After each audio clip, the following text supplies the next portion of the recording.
The phone slipped from my hand when I read the message meant for me, but sent between them my best friend's name, my husband's words, and a truth that shattered 10 years in one silent second.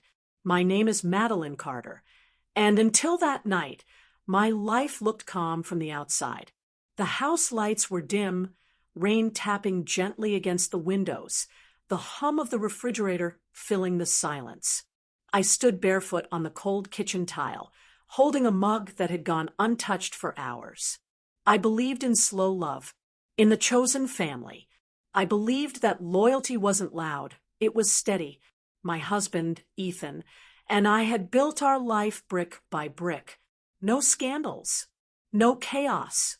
And Lila, my best friend since college, had always been there, birthdays, breakups, holidays. She knew my fears, my dreams, the way I cried quietly so no one would hear. She used to say, "We're sisters. Nothing could ever come between us." I believed her. It started with small things. Too small to accuse, too sharp to ignore. Lila lingering a second longer in the living room after Ethan came home. Their laughter stopped when I entered the room. The way Ethan suddenly guarded his phone, face down, always silent. I told myself I was imagining it. Friends don't do that. Husbands don't either. But the air changed. Conversations felt thinner. Smiles didn't reach their eyes. One evening, I walked down the hallway and heard whispers, my name spoken softly, urgently. I paused, heart racing, breath shallow. When I stepped closer, the door clicked shut. That night, lying in bed beside Ethan, I stared at the ceiling fan's spinning shadows across the walls and wondered why trust suddenly felt so heavy.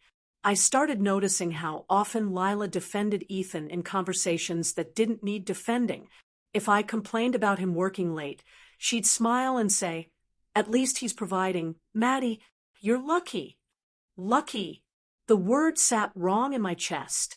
She began showing up unannounced, always when Ethan was home. Always with excuses, forgotten chargers, stress, needing advice. Advice she never asked for before.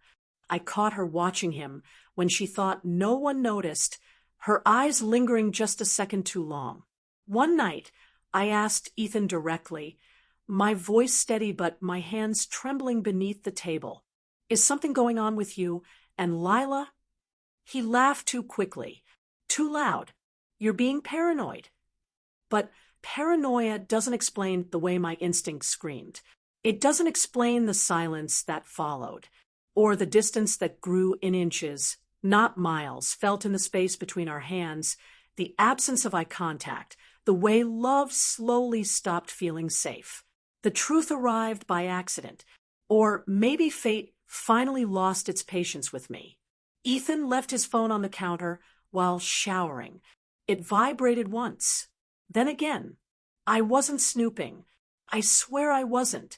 But the screen lit up with a name I knew better than my own. "Lila, I miss you. Today was hard pretending." My chest tightened. My hands shook as I unlocked the phone. Messages unraveled. Weeks, months, confessions, photos, plans. She wrote about my marriage like it was an obstacle. He replied like I was already gone. When Ethan walked out, towel around his waist, water dripping onto the floor, I was sitting at the table with his phone in front of me. "Say it's not real," I whispered. He didn't. Lila arrived an hour later, mascara perfect, voice trembling. "I didn't mean for it to happen, Maddie." I laughed. A broken sound I didn't recognize as my own. "You meant for every message, every lie, every time you looked me in the eye." She reached for my hand. I pulled away. That was the moment something inside me hardened. The fallout was merciless. Arguments echoed through the house. Accusations flew like shattered glass. Ethan tried to explain. Lila tried to cry. Neither tried hard enough. Friends chose sides. Some disappeared entirely. Our home became a battlefield of memories, wedding photos turned face down, laughter replaced with silence. Lila tried reaching out again. Long messages, voice notes full of apologies that never took responsibility. She said things like, "I never meant to hurt you," as if pain were an accident instead of a choice repeated daily. Ethan asked if we could start over, as if betrayal had a reset button. I watched them both try to rewrite history, turning themselves into victims of circumstance instead of authors of destruction. That hurt more than the affair itself, because it meant they still didn't see me, not really.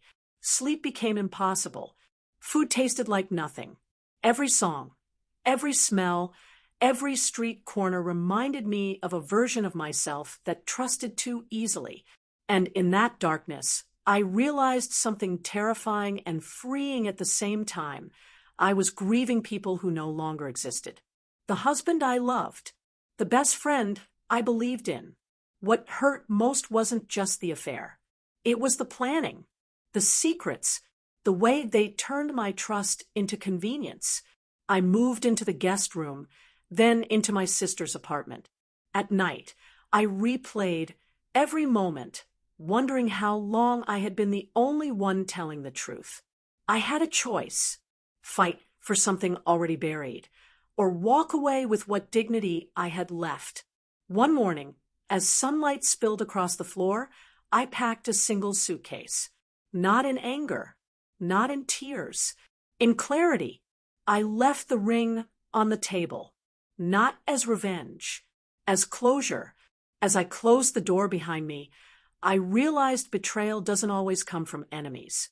Sometimes it comes from the people who know exactly how to hurt you. Months passed, the pain dulled, but the lesson stayed sharp. I rebuilt slowly, new routines, new boundaries, new strength. Lila and Ethan, they faded into a story I no longer needed to finish. Healing wasn't dramatic. It was quiet, lonely, uncomfortable. It was learning to trust my own voice again, learning that walking away wasn't weakness. It was self-respect. I stopped asking why they betrayed me and started asking why I stayed so long ignoring myself. That question changed everything, because the answer wasn't about them anymore. I learned that loyalty isn't proven by words or years. It's proven by choices. And the people who betray, you don't deserve front row seats to your healing. My name is Madeline Carter, and losing them taught me something priceless.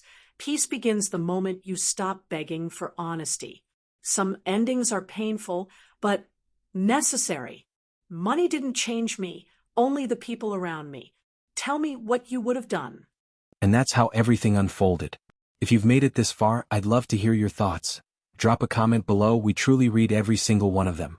Don't forget to like, share, and subscribe to the REDDIT Diaries to support the channel and help us reach our goal of 1,000 subscribers. Your support means the world to us.